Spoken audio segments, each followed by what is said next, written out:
Hello and happy May.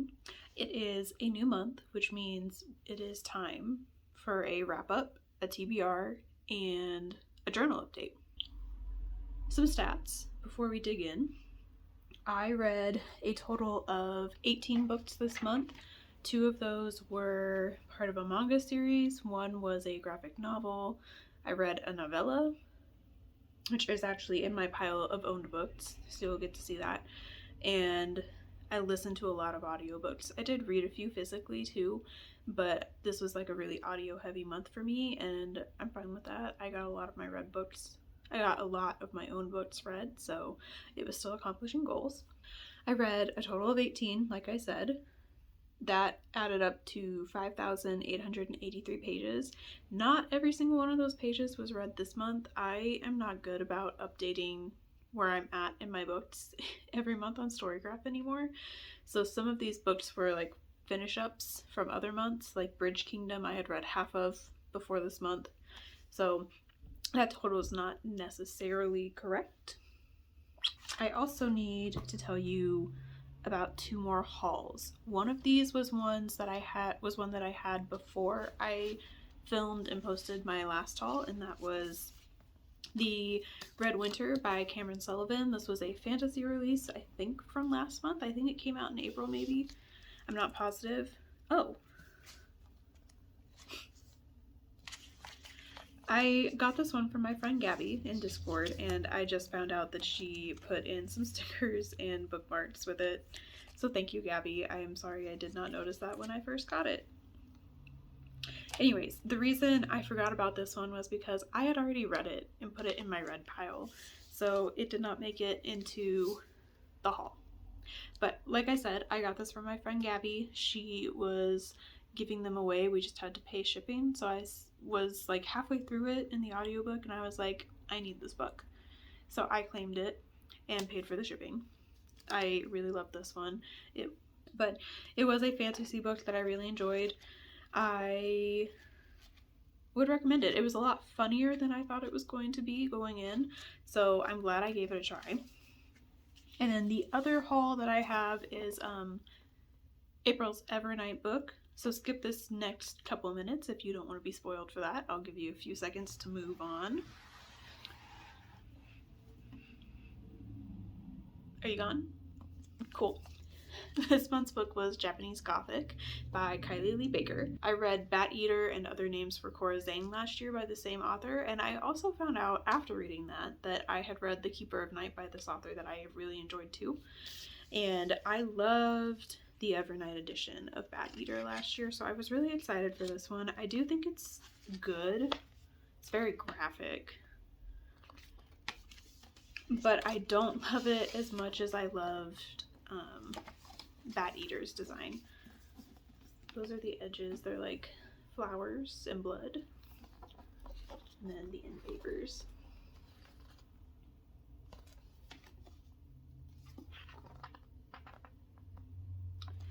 And this next thing that I'm going to say is a spoiler for May's Owl Crate horror book, so skip ahead if you don't want to know about that either.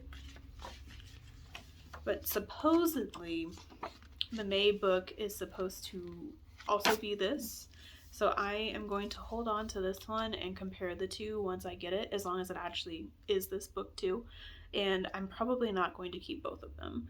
I just don't have the space, and I really shouldn't spend money on copies of books, but I can't skip out Great Horror, and because I loved the other edition of this author's book from Evernight, I didn't want to skip Evernight in case I ended up liking this one more, so I will be selling whichever one I don't like as much once I get that, and hopefully be reading this month, because I also need to tell you about an oopsie that I made last month. Last month I said it was AAPI Heritage Month. It was not.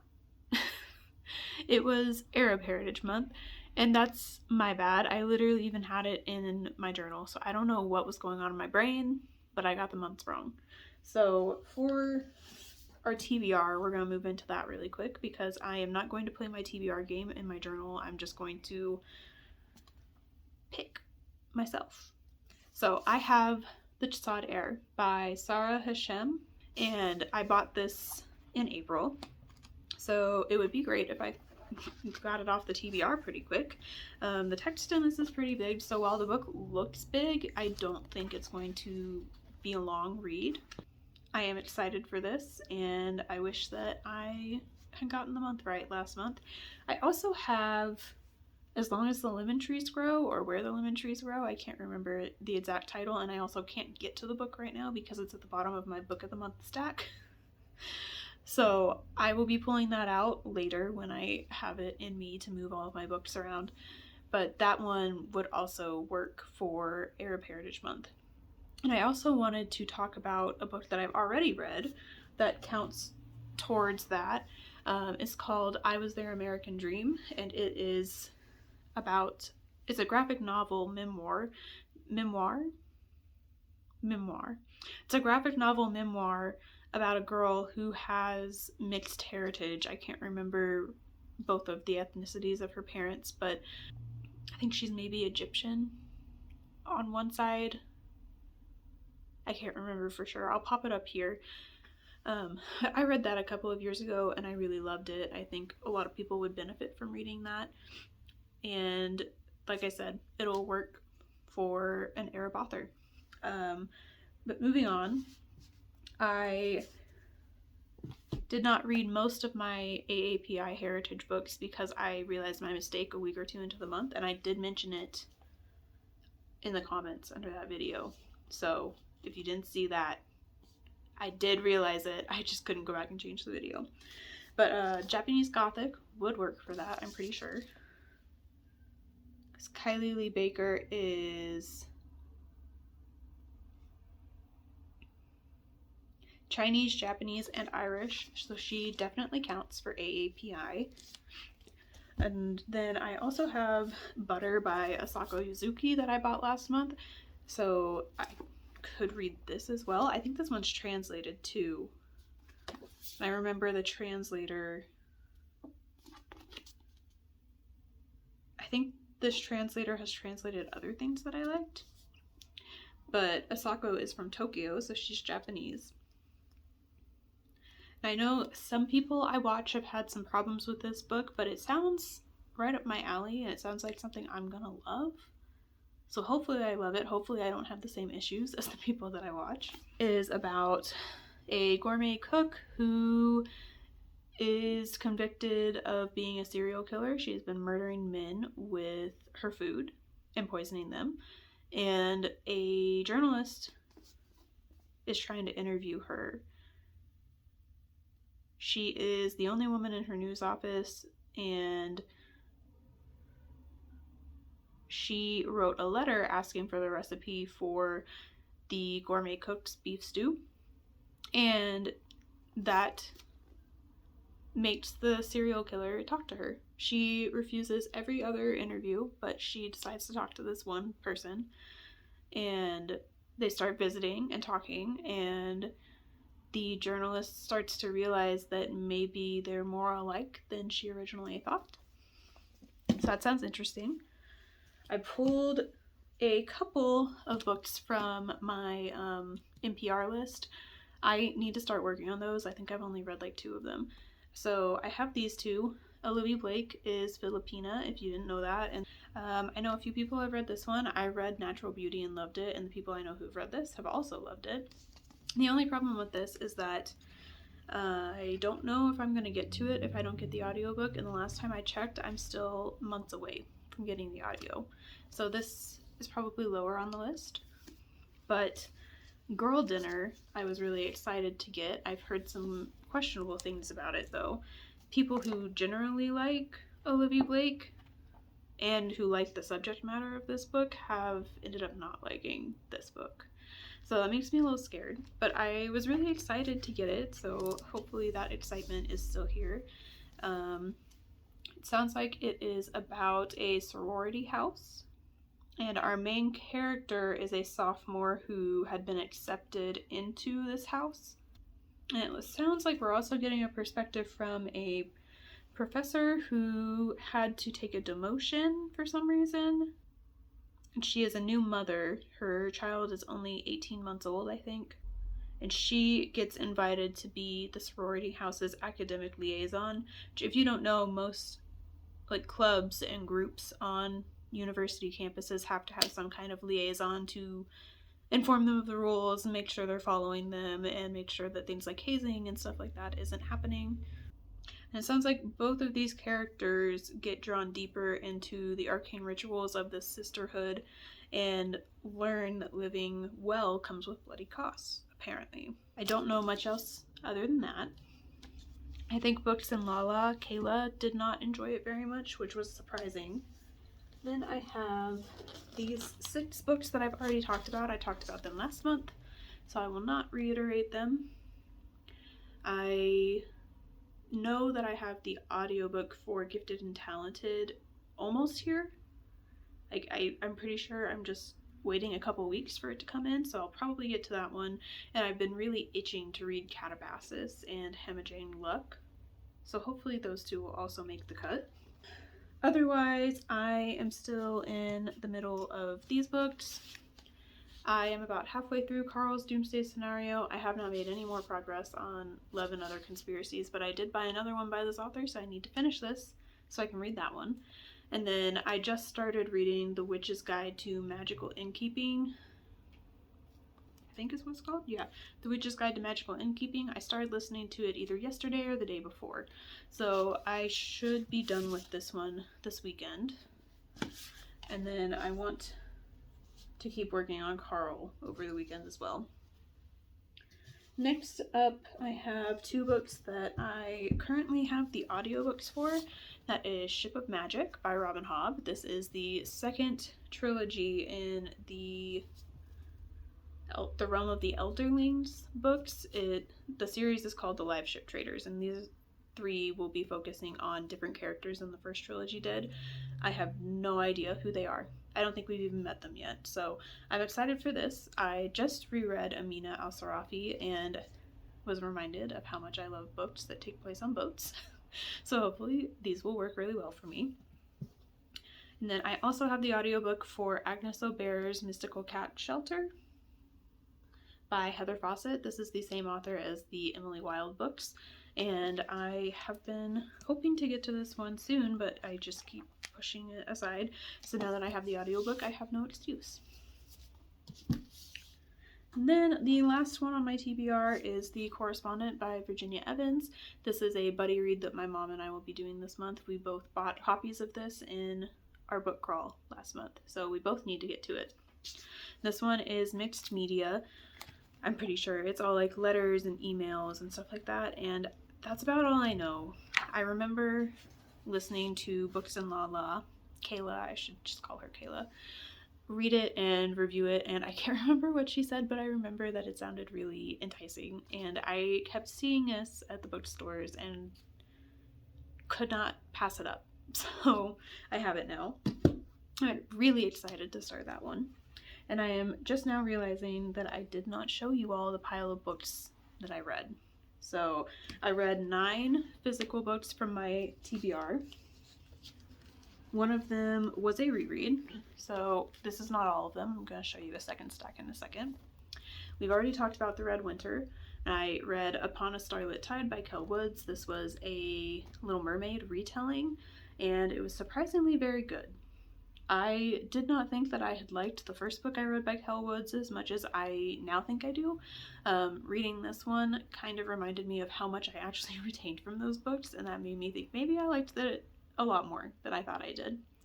And then this is the novella. This is Rest Stop by Nat Cassidy. It was fine.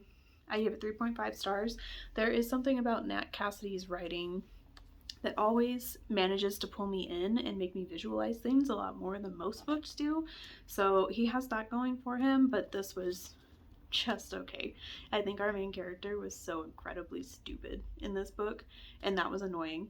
So I am going to be keeping this one, but it could be on the chopping block at some point. Then I read I Wish You All the Best by Mason Deaver.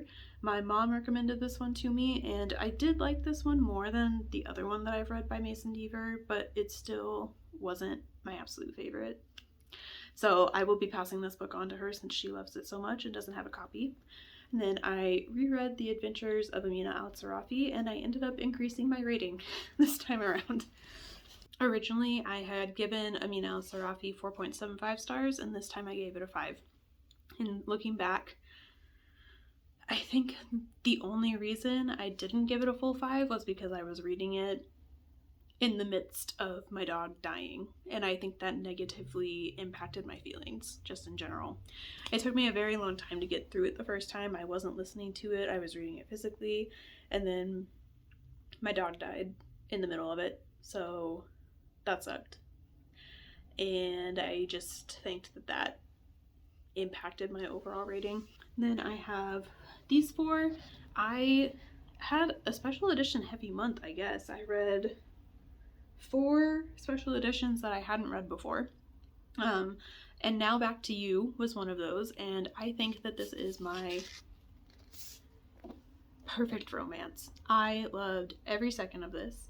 I have no notes for B.K. Borison. For those who do not know, I have a degree in meteorology. I don't really use it, but I do know quite a few things about meteorology still. And this book focuses on 2 meteorologists. One of them is a radio meteorologist and the other is a broadcast meteorologist who is on TV, if you don't know what broadcast meteorologist means. And they end up being shoved together to report on the storm of the century, a blizzard. And of course, they end up together. But I just really loved both of these characters. I loved the backstory that we got for both of them, and I loved how they interacted with each other and how much they cared for each other. And I cannot wait for the 3rd one in the series to come out. Then we have The Bridge Kingdom. This one is also going back to my mom. I borrowed it from her. I would like to have my own copy at some point, but I do not have that yet.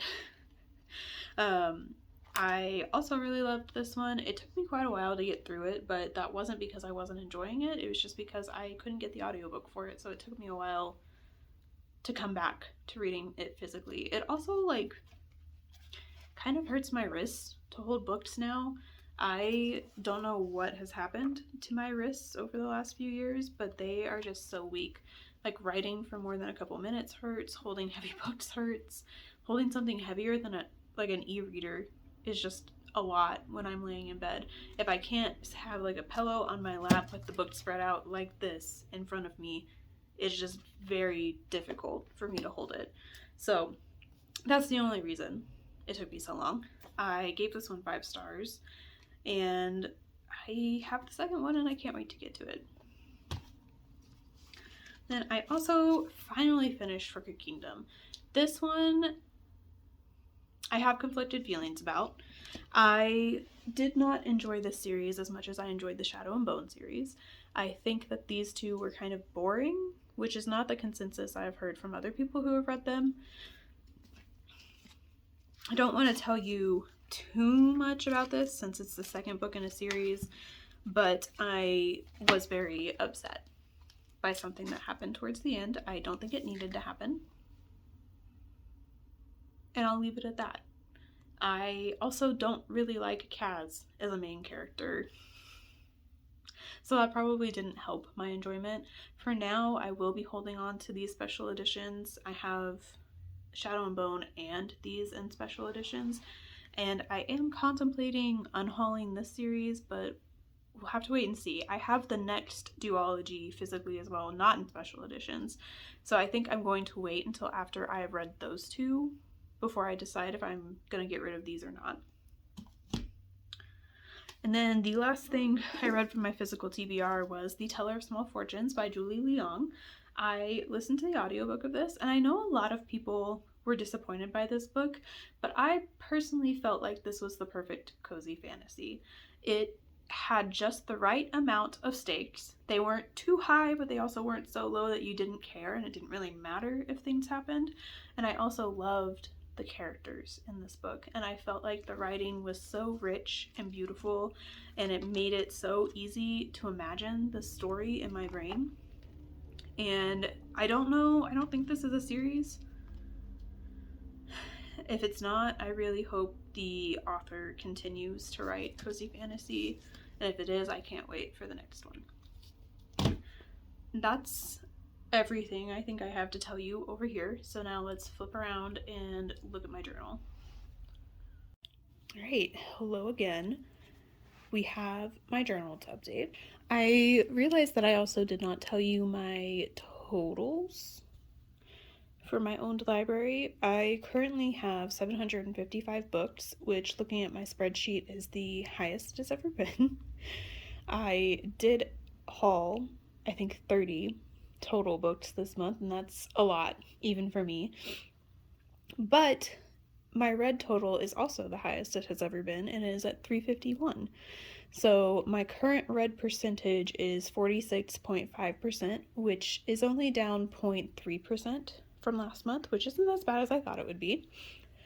And I am back up to 404 unread books. So we have a lot of work to do to get me down to 325 by the end of the year. I can't mark off the series one until the end of the year, but I am doing well. I finished 2 series this month and only started 1. So I think we're doing pretty good.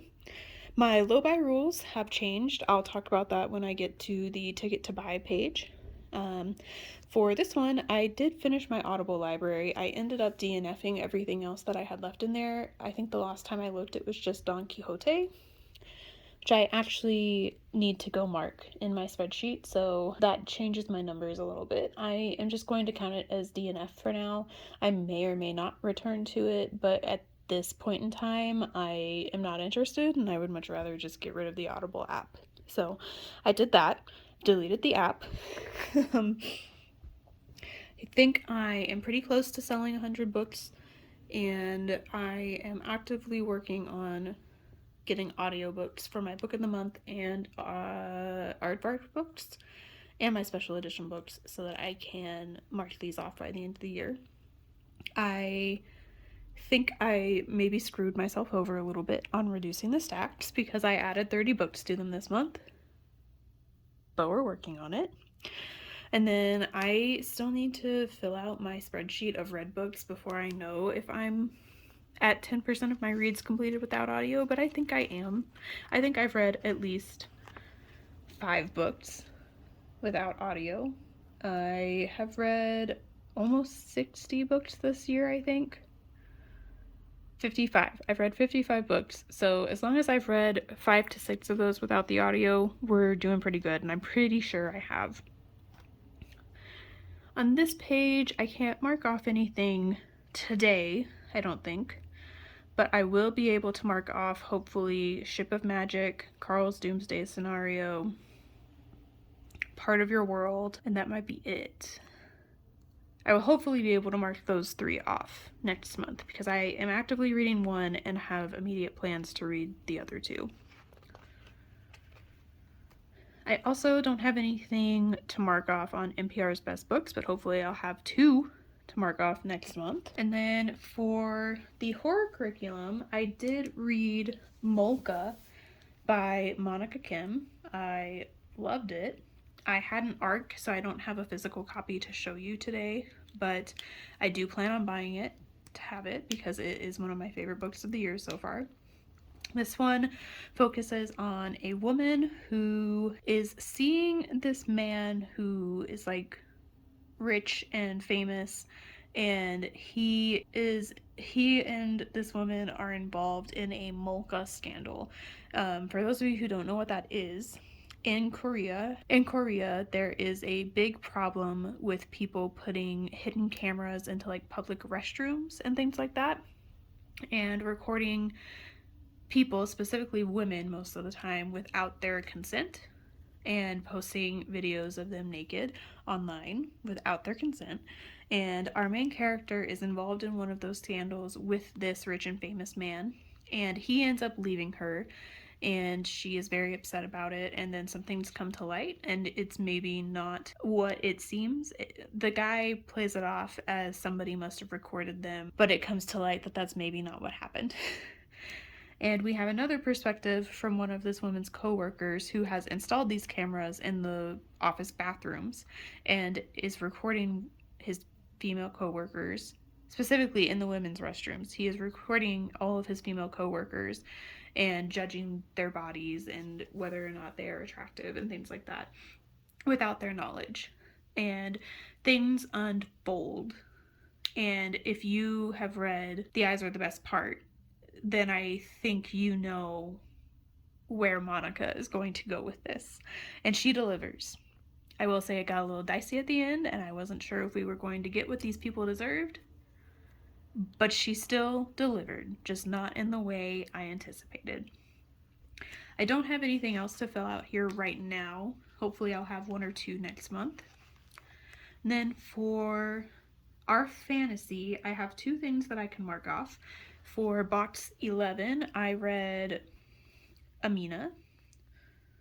I reread this, and I am probably going to read the sequel this year, so I might be able to count that here instead of Amina. Amina is a reread, and I don't know if I'm allowed to count rereads on this bingo board or not. I'm not counting them on Herc yet, but I'm not sure of the rules on this one. But anyways, the other one that I can mark off is 22, and that is for the Teller of Small Fortunes. Teller of Small Fortunes is about a fortune teller, as you can tell from the title, and she only tells small fortunes, so things that aren't going to completely change your life or like the world you live in. It's just things like, oh, I think your goats might be in this area after you're upset because they wandered off. Things like that. Or, oh, you might have 2 children.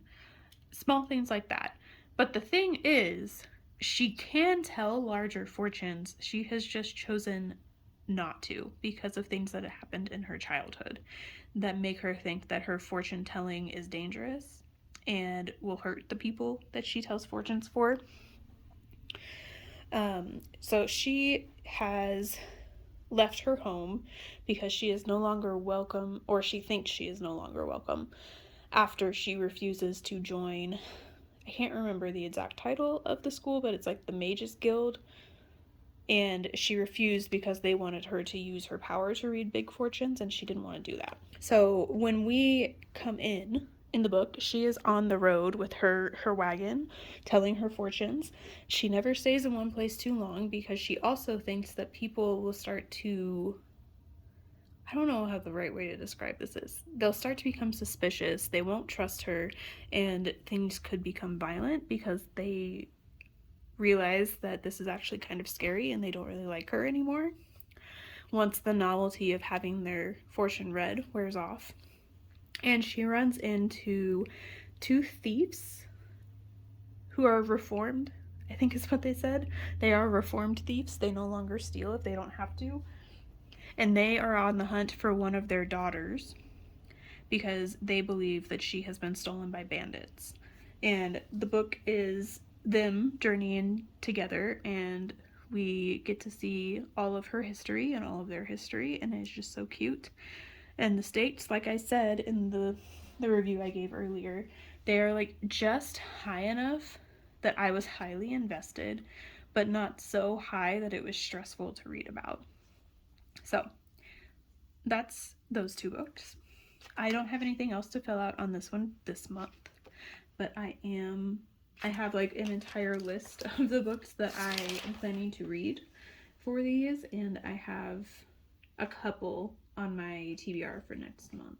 Moving on, I haven't done anything on this bingo board except for working towards like working out 3 times a week and having 20-pound dumbbell arm exercises. I did work on calf raises this week. Like, I made a concerted effort to make sure that I did them.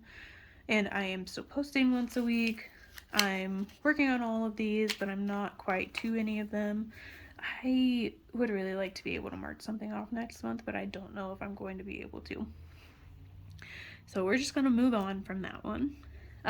This is my low buy spread. I still haven't put my book covers in here, but we are pausing this for the time being, and that is because I bought 30 books last month, and I agreed with my husband that I would read the number of books that I bought that I hadn't read yet, so that is 14 books, and I would sell half the number of the books that I bought, which means I need to sell 7 before I would even consider buying more books. And this does not count the horror boxes that I am subscribed to. Since I can't skip one of them and they are just quarterly, I will not be counting those towards this low buy. But I am currently at 9 of the 14 that I need to read, and I have sold 2 of the 7 that I need to sell. So I'm hopeful that by the end of next month I can return to this and start working on it again.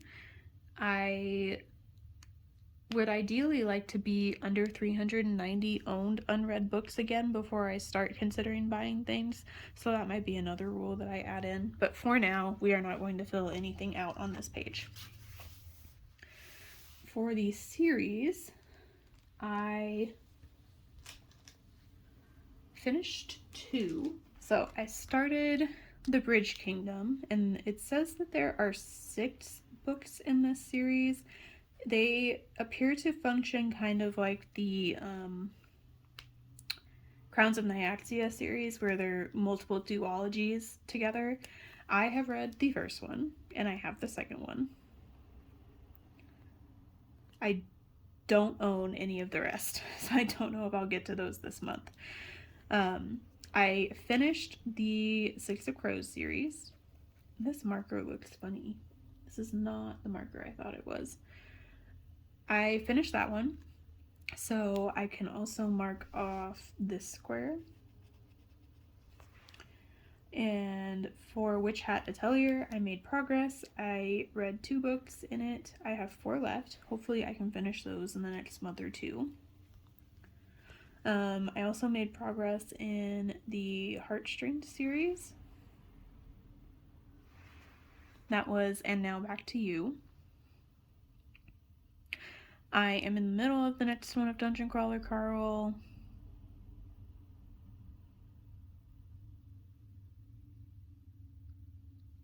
And that may be everything that I've read so far in these series. So I finished 1, started 1, and I made progress in 2. I think I'm doing pretty good. I just noticed a mistake in here. For Little Bridge Island, I have read all but book 3. So we can actually fill these in. There is a 0.5 in here, so we are counting 3 books towards this. I had the last one checked out from the library and didn't end up getting to it in time, so I could have finished it, but I didn't. Other than that, I think this is everything that we need to fill out on this page. Moving on, we've got the Year of Cozy. This month's prompt is possibility/strength, and I said in Discord that I would like to improve my leg strength.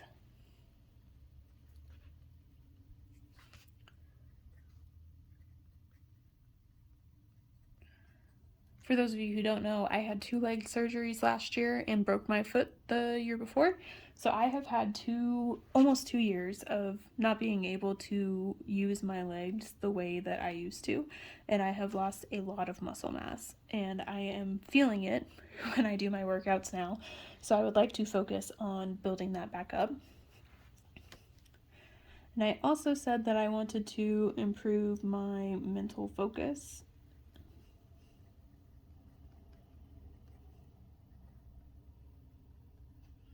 Which basically just means less phone time. I have spent a lot of time playing games on my phone and watching reels, which isn't necessarily a bad thing, but I feel like I'm spending so much time that I'm not doing my other hobbies. As we can see from the crafts on my bingo board, I have not been doing my cross stitch, I've not been crocheting or knitting or watercolors or anything like that, so I haven't made any progress, and I would like to start making progress. I don't think I'm going to put a book on here, but I would like to maintain my totals, and I would like to read 15 or more books this month. So that will be a test of like my mental strength as well, focusing in on reading and make sure I'm making time for that. After this, I am going to skip this game this month, just because I already have so many books that I want to read. I do have things to fill out here though. So for TBR Explorer, I have a 5-star review, and I am using And Now Back to You for that. And that's our one prompt for that. And then for Map of Stories, I do have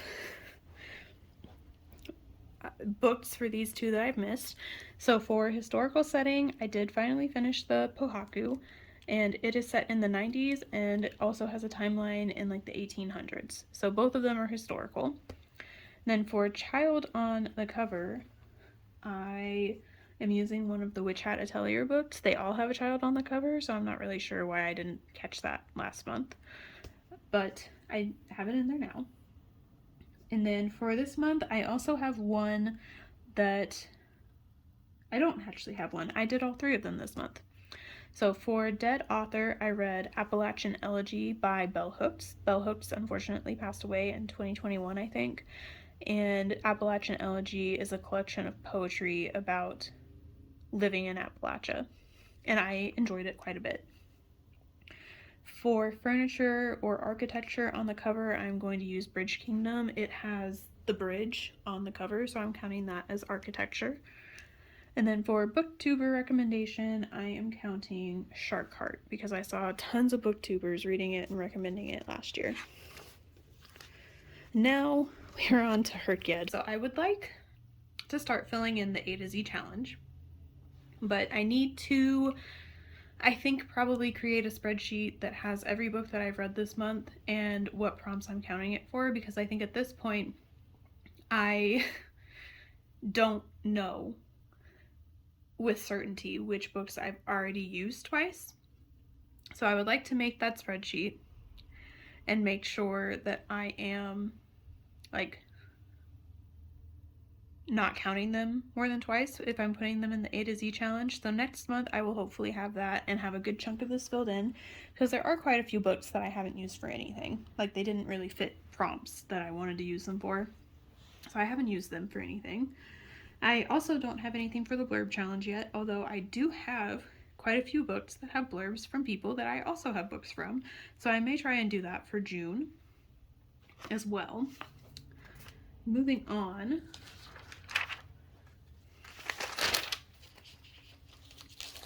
I can fill in 2 of these years, which means I only have 1 year left. For 2020, I have Witch Hat Atelier 7.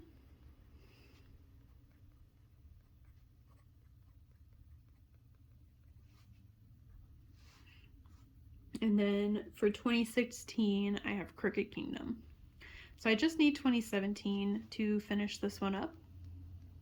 I was so excited because I thought I was going to finish a square, and I didn't. For the series Staircase, I also have Crooked Kingdom. So I am done with the duology now.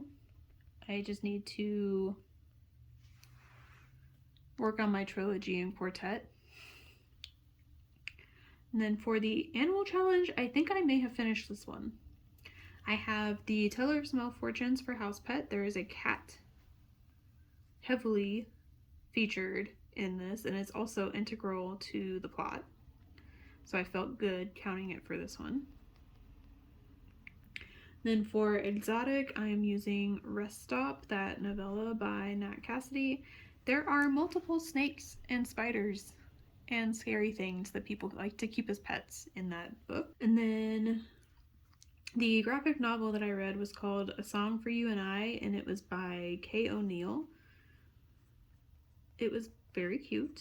I highly recommend it, but they had, I can't remember if it was sheep or goats. I think it was sheep, which are farm animals. So I'm counting it for that one.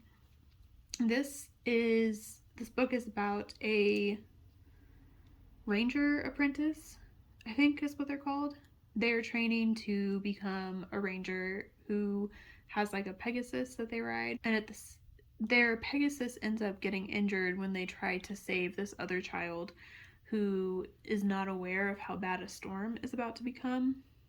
They do save him, but they also get injured in the process.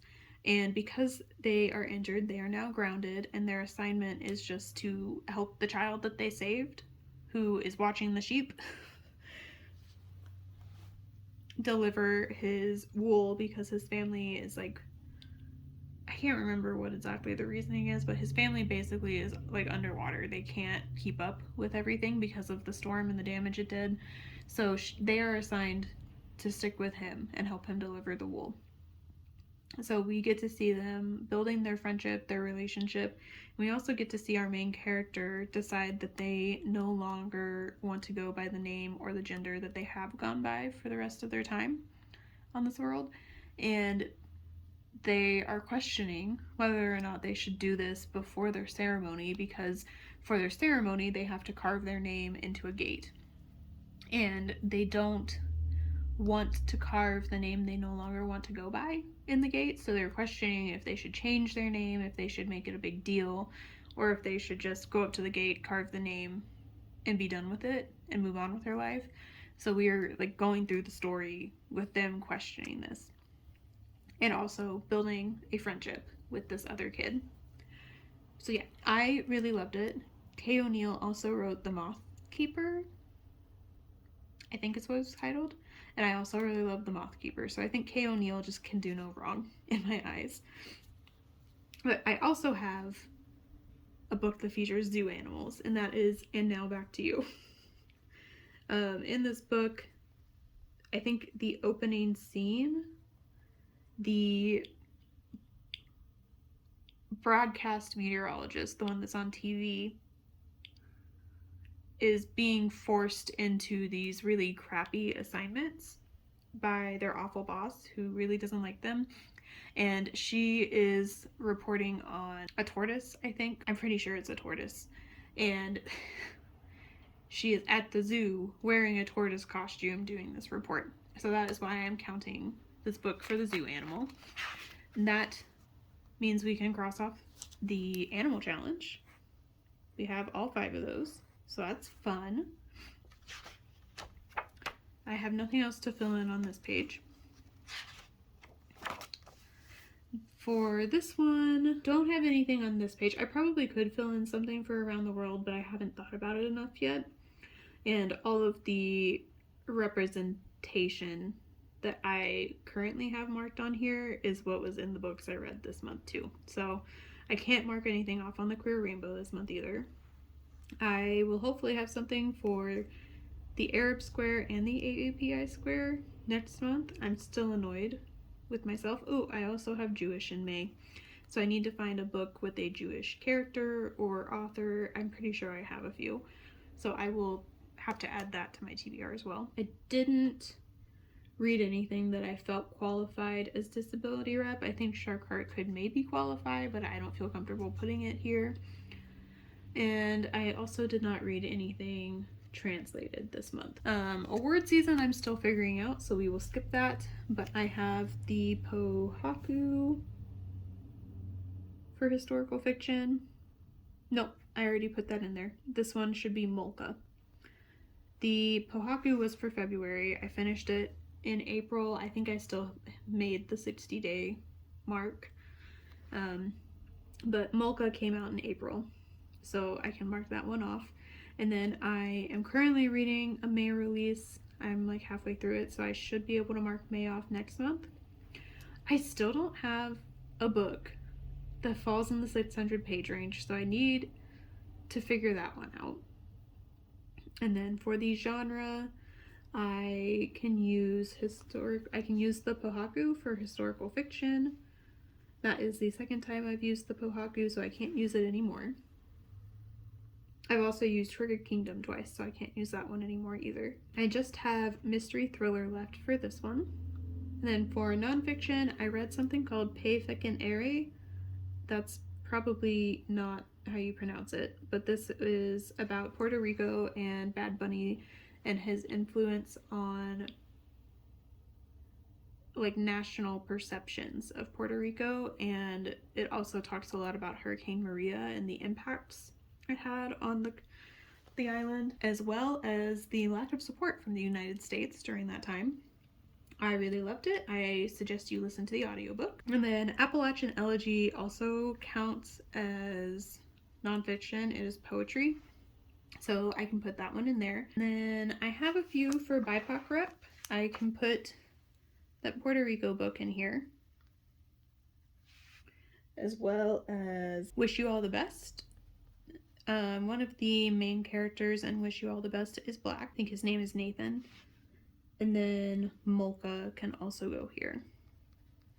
So I can't use Molka or the Puerto Rico book again. Those have already been used twice. And then on the rainbow, I have a few books to put in. I have Rest Stop for white. My copy is primarily white, although it has a lot of other colors going on too, but like the main color is the bathroom floor that's white. And for blue, I have And Now Back to You. Both of those have been used twice, so I can't use those for anything else. And then the copy of Shark Heart that I got from the library was green, so I'm going to count it for the green square.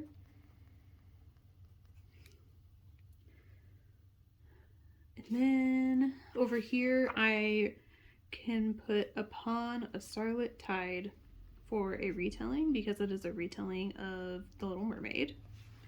And then it also counts for merfolk. I think they call them sea maids. I'm not positive, I can't remember for sure, but they are basically mermaids who can transform at will. I don't think I have anything else that I can fill in for Herc yet this month. That's pretty good. I hauled 30 books total. I unhauled 2, I think. There may have been more, but there are only 2 from what I read that I'm unhauling, and they're both going to my mom. Then I read 18 books, like I said at the beginning, and that totals 5,883 pages. I sold 10 books.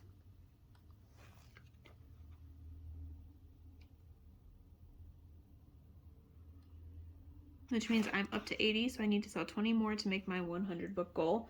And I can't remember the cents that I earned, but I made about $91.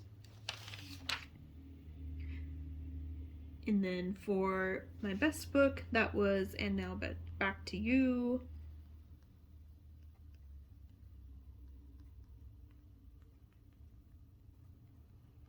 And then for my worst book, the lowest rated book I had and the biggest disappointment was the Pohaku.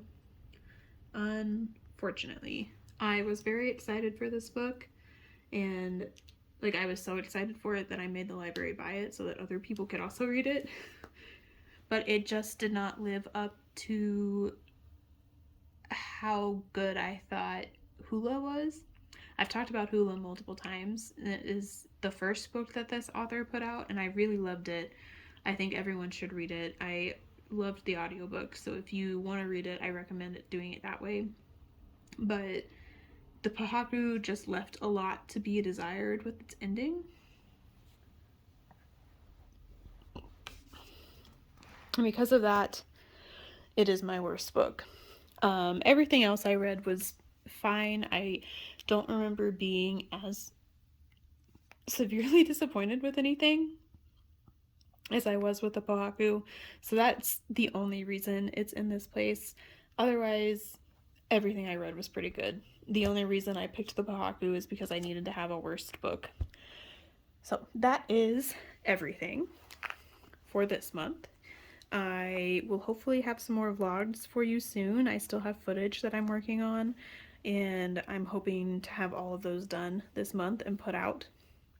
And then I will be working on some new vlogs, hopefully. Thank you for watching and being here. I hope you're having a great time wherever you are, and I will see you in the next one. Bye!